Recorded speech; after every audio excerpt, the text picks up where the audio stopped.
નમસ્કાર મિત્રો, જય શ્રી કૃષ્ણ, હર હર મહાદેવ। સ્વાગત છે તમારું એક નવા વિડીયોમાં। મિત્રો, તમે બધા એમ કેમ સર્વકુશળ મંગળ હશો એવી ભગવાન મહાદેવને હું પ્રાર્થના કરું છું। મિત્રો, આ વિડીયોમાં તમને જણાવીશું કે હોળી 2026ના દિવસે 100 વર્ષ બાદ દુર્લભ સંયોગમાં થશે ભયંકર ચંદ્રગ્રહણ। મિત્રો, આ દિવસે હોલિકા દહન અને પૂનમ એક સાથે છે અને સાથે જ મિત્રો આ 5 રાશિના લોકો પર થશે ધનની વર્ષા અને બીજી ભાગ્યશાળી રાશિઓને કરોડપતિ બનતા વિધાતા પણ નહીં રોકી શકે। તો મિત્રો, જો આ દિવસે ચંદ્રગ્રહણ છે તો પછી હોલિકા દહનનો શુભ સમય શાસ્ત્રો અનુસાર ક્યારે છે? મિત્રો, આગામી 3 માર્ચ 2026ના રોજ સર્જનારી ખગોળીય ઘટના કોઈ સામાન્ય સંયોગ નથી, કારણ કે મિત્રો આ ચંદ્રગ્રહણ પછી 5 એવી ભાગ્યશાળી રાશિના લોકો છે જેમનું નસીબ 3 માર્ચ મંગળવારની રાતથી જ સંપૂર્ણ પલટવા જઈ રહ્યું છે। માતાઓ અને બહેનો, ખાસ જણાવી દઈએ કે વર્ષ 2026નું આ સૌથી પ્રભાવશાળી ચંદ્રગ્રહણ ફાગણ મહિનાની પૂનમના દિવસે એટલે કે હોળીના પવિત્ર પર્વ પર લાગવા જઈ રહ્યું છે। મિત્રો, અમે તમને એ પણ જણાવીશું કે મહાદેવની અપાર કૃપા કઈ રાશિના લોકો પર સૌથી વધુ વરસવાની છે। એવું કહેવાય છે કે જે વ્યક્તિ પર ભોળાનાથની એક નજર પડી જાય છે તેનું આખું ભાગ્ય બદલાઈ જાય છે, તેના ગ્રહોના નક્ષત્રો ઊંચા આવી જાય છે અને જીવનમાં અચાનક સુખ શાંતિ અને સમૃદ્ધિ આગમન થાય છે। એટલા માટે મિત્રો, તમને નમ્ર વિનંતી છે કે આ વિડીયોને અંત સુધી ખૂબ જ ધ્યાનપૂર્વક સાંભળજો, કારણ કે મિત્રો આ કોઈ સામાન્ય નહીં પણ અત્યંત પ્રભાવશાળી ચંદ્રગ્રહણ છે। કુલ 12 રાશિઓમાંથી કેટલીક એવી નસીબદાર અને ભાગ્યશાળી રાશિઓ પસંદ થઈ છે જેમનું ભાગ્ય આ હોળી પર બદલવા જઈ રહ્યું છે। તેથી મિત્રો, તમે કોમેન્ટ બોક્સમાં ઓમ નમઃ શિવાય, હર હર મહાદેવ અવશ્ય લખજો। અને મિત્રો, તમે ભગવાન મહાદેવના સાચા ભક્તો હોય તો આ વિડીયોને એક લાઈક જરૂર કરજો। હવે મિત્રો, અમે તમને તમામ માહિતી આપીશું કે ગ્રહણનો સાચો સમય કયો હશે, મિત્રો સૂતક કાળ ક્યારે લાગશે અને તેની ધાર્મિક તથા જ્યોતિષીય અસરો કેવા રૂપે જોવા મળશે। મિત્રો, ભારતીય અનુસાર આ ચંદ્રગ્રહણ 3 માર્ચ 2026ના રોજ લાગવા જઈ રહ્યું છે। આ એક પૂર્ણ ચંદ્રગ્રહણ હશે જેને વૈજ્ઞાનિક ભાષામાં બ્લડ મૂન કહેવામાં આવે છે। તેની અસર સમગ્ર વિશ્વ પર જોવા મળશે અને મિત્રો ખાસ કરીને ભારત સહિત એશિયા, યુરોપ અને આફ્રિકાના દેશોમાં તે ખૂબ જ સ્પષ્ટ રીતે દેખાશે। ખગોળશાસ્ત્રો જણાવે છે કે જ્યારે સૂર્ય, પૃથ્વી અને ચંદ્ર એક સીધી રેખામાં આવે છે અને પૃથ્વી પોતાની છાયાથી ચંદ્રને સંપૂર્ણ ઢાંકી દે છે ત્યારે મિત્રો સૂર્યનો પ્રકાશ સીધો ચંદ્ર સુધી પહોંચી શકતો નથી। આ જ અદ્ભુત ઘટનાને આપણે ચંદ્રગ્રહણ કહીએ છીએ। હવે મિત્રો જાણીએ આ લાંબા ગ્રહણનો સમય। તો મિત્રો, આ 3 માર્ચ 2026 મંગળવારના દિવસે ભારતમાં ચંદ્રગ્રહણ લાગવાનો છે। મિત્રો, ભારત સમય અનુસાર આ ચંદ્રગ્રહણ બપોરે 2:14 શરૂ થશે અને સાંજે 7:53 પૂર્ણ થશે।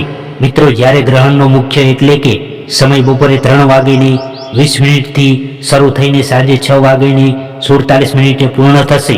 મિત્રો, શાસ્ત્ર મુજબ ચંદ્રગ્રહણનો સૂતકાળ ગ્રહણ 9 કલાક પહેલા શરૂ થાય છે, એટલેથી આ દિવસે સૂતકાળ સવારના 6:20 થી લાગુ પડશે અને ગ્રહણ પૂર્ણ થાય ત્યાં સુધી એટલે કે સાંજે 7:53 સુધી રહેશે। મિત્રો, આજ દિવસે હોળીનો પવિત્ર તહેવાર હોવાથી શાસ્ત્ર અનુસાર ચંદ્રગ્રહણ અને સૂતકકાળ પૂર્ણ થાય પછી જ હોળી પૂજા અને હોળી દહન કરવું શુદ્ધ માનવામાં આવે છે। તેથી સાંજે 7:53 પછી સ્નાન કરીને પૂજા સ્થળ પૂજા કરીને હોળીની સ્થાપના કરી અગ્નિ પ્રજ્વલિત કરી હોળી પૂજન તથા દહન કરવું શ્રેષ્ઠ રહેશે। મિત્રો, આ ચંદ્રગ્રહણ કુલ લગભગ 5 કલાક 39 સુધી ચાલશે અને તેની અસર પણ ખૂબ જ ઊંડી રહેશે। તો ચાલો મિત્રો, હવે વિસ્તારપૂર્વક વાત કરીએ એ ભાગ્યશાળી રાશિના લોકો વિશે જેમના પર મહાદેવની કૃપા દ્રષ્ટિ થવાની છે। મિત્રો, હિન્દુ ધર્મમાં ભગવાન ભોળાનાથને દયાળુ માનવામાં આવે છે। તેઓ જેમના પર પ્રસન્ન થાય છે તેના જીવનના તમામ કષ્ટો હરી લે છે।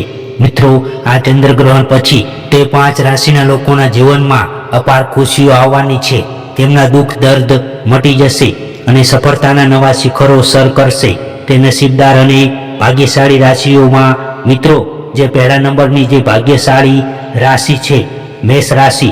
તો મિત્રો મેષ રાશિના લોકો માટે આ ગ્રહણ ભગવાન શિવની કૃપાથી તમારું ભાગ્ય મજબૂત બનશે. જો મિત્રો તમારો વ્યાપાર લાંબા સમયથી અટકેલો હતો તે હવે વેગ પકડશે અને મિત્રો તમારી પાસે અચાનક ધન આવવાના માર્ગો ખુલશે અને આર્થિક સ્થિતિમાં સુધારો થશે.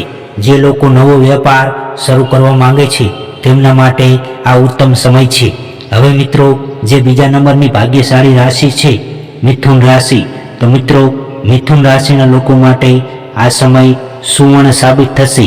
તેમને નવી નોકરીની ઓફર મળી શકે છે અથવા વર્તમાન નોકરીમાં પ્રમોશનના યોગ છે. મિત્રો તમારા નસીબના સિતારા ચમકવા લાગશે અને રાહુ કેતુની અશુભ અસરો પણ ઓછી થશે. ફસાયેલા નાણાં પરત મળશે અને પ્રોપર્ટી કે વાહન ખરીદવાના શુભ યોગ બનશે. હવે મિત્રો ત્રીજા નંબરની જે ભાગ્યશાળી રાશિ છે કન્યા રાશિ. તો મિત્રો કન્યા રાશિના લોકોને આ ગ્રહણ પછી ભગવાન ભોળેનાથના વિશેષ આશીર્વાદ મળશે. મિત્રો તમારા દુશ્મનો તમારી સામેથી દૂર ભાગશે અને કાર્યક્ષેત્રમાં આવતી તમામ બાધાઓ દૂર થશે અને મિત્રો તમને વિદેશ પ્રવાસની તક મળી શકે છે. અને જેઓ સંતાન સુખ માટે ઉત્સુક છે તેમને પણ મિત્રો સારા સમાચાર મળશે. હવે મિત્રો ચોથા નંબરની જે ભાગ્યશાળી રાશિ છે ધન રાશિ. તો મિત્રો ધન રાશિના લોકો માટે આ ગ્રહણ સ્વાસ્થ્યની દ્રષ્ટિએ ખૂબ જ સારું રહેશે. જૂની બીમારીઓમાંથી મુક્તિ મળશે અને અટકેલા કામો પૂરા થશે. સમાજમાં મિત્રો તમારું માન સન્માન વધશે અને ઘરમાં બરકત આવશે. મિત્રો તમારા પર રહેલા શનિ કે મંગળના દોષો પણ શિવજીની કૃપાથી દૂર થશે. હવે મિત્રો જે પાંચમા નંબરની ભાગ્યશાળી રાશિ છે વૃશ્ચિક રાશિ. તો મિત્રો વૃશ્ચિક રાશિના લોકોના પારિવારિક જીવનમાં સુધારો આવશે અને મનમાં શાંતિ રહેશે અને મિત્રો તમારો આત્મવિશ્વાસ વધશે અને તમે જે પણ નિર્ણય લેશો તેમાં સફળતા મળશે. કારકિર્દીમાં પ્રગતિના નવા દ્વાર ખુલશે અને મહાદેવના આશીર્વાદ હંમેશા મિત્રો તમારી સાથે રહેશે. મિત્રો આજનો આ વિડીયો પસંદ આવ્યો હોય તો આ વિડીયોને હાઈપ અને લાઈક શેર જરૂરથી કરજો અને કોમેન્ટ બોક્સમાં સાચી શ્રદ્ધાથી ઓમ નમઃ શિવાય હર હર મહાદેવ લખવાનું ભૂલતા નહીં, જેથી ભગવાન મહાદેવની કૃપા આપણા સૌ પર નિરંતર બની રહે. અને મિત્રો તમે હજુ સુધી અમારી ચેનલને સબસ્ક્રાઈબ ના કરી હોય તો સંજુ વોઇસ ગુજરાતી યુટ્યુબ ચેનલને સબસ્ક્રાઈબ કરવાનું ભૂલતા નહીં. મિત્રો અમારી માહિતી મીડિયા અને ન્યૂઝપેપર આધારિત હોય છે. સંપૂર્ણ માહિતી માટે તમે કોઈ પણ પંડિત અથવા જ્યોતિષને મળીને સલાહ સૂચન લઈ શકો છો. તો ચાલો ફરી મળીશું હવે એક નવા વિડીયો સાથે. ત્યાં સુધી બધા મિત્રોને હર હર મહાદેવ.